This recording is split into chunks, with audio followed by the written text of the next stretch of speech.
जय जिनेन। मैं जैनी धार्मिक पाठशाला में आप सभी का स्वागत करती हूँ। आज बारी है कहानी विभाग की, जिसमें हम जानेंगे भरत और बाहुबली की कहानी। श्री ऋषभ देव के 100 पुत्र थे। उनमें 2 बड़े पुत्र थे, भरत और बाहुबली। दोनों की माताएं अलग अलग थी। पिता ने दीक्षा लेने से पहले राज्य का बंटवारा कर दिया था। भरत को अयोध्या सौंप दिया था और बाहुबली को तक्षशिला सौंप दिया था। बहुत दिनों बाद भरत का संदेश बाहुबली को पहुंचा। भरत ने बाहुबली को अपनी अधीनता स्वीकार करने के लिए कहा, मगर बाहुबली कब झुकने वाले थे। उन्होंने कहला भेजा, छोटे भाई की हैसियत से मैं आपके सामने झुकूंगा, मगर राजा की हैसियत से मैं कभी नहीं झुक सकता।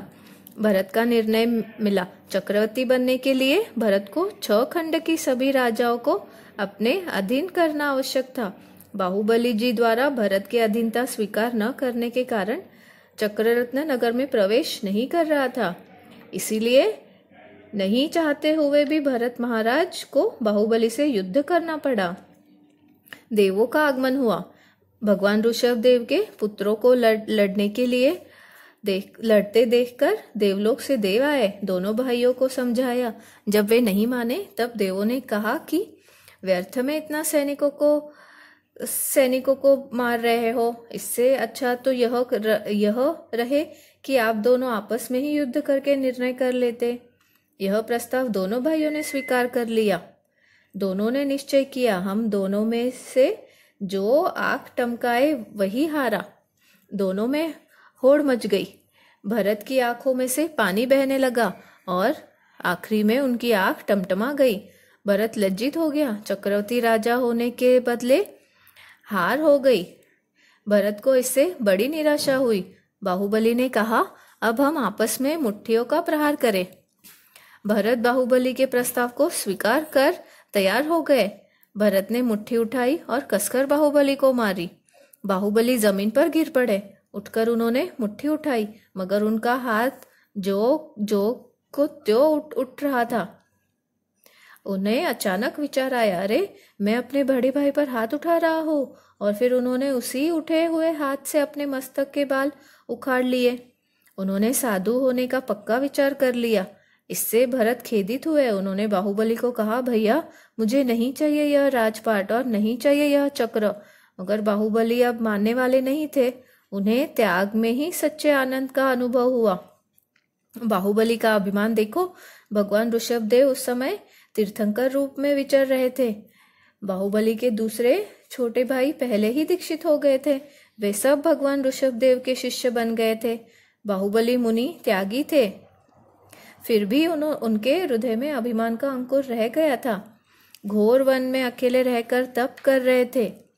शेर आते, चीते आते, लेकिन अपनी साधना में वो कभी विचलित नहीं हुए।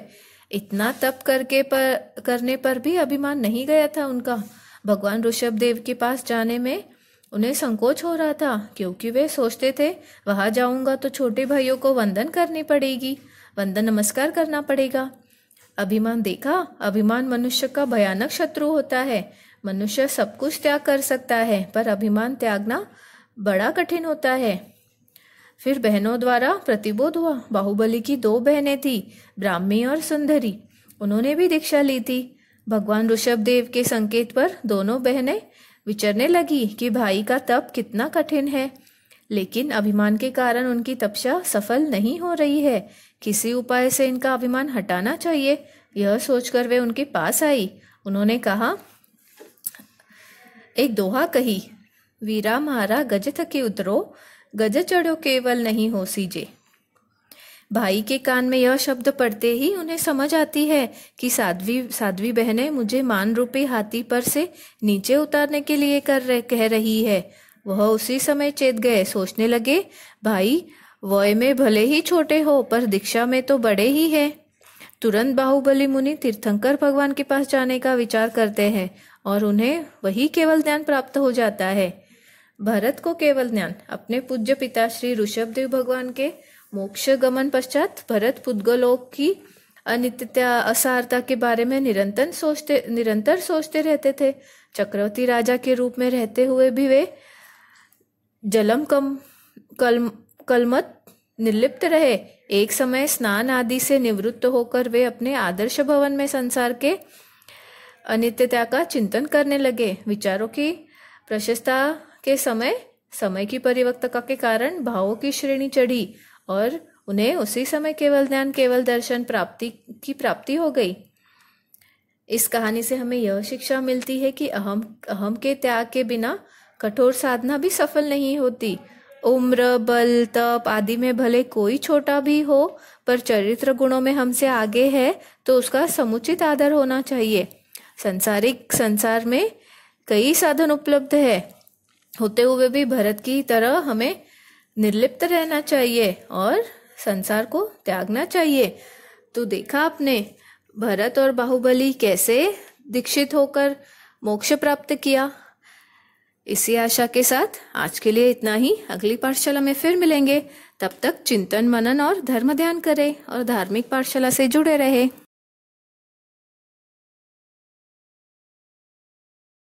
जय जिनेंद्र।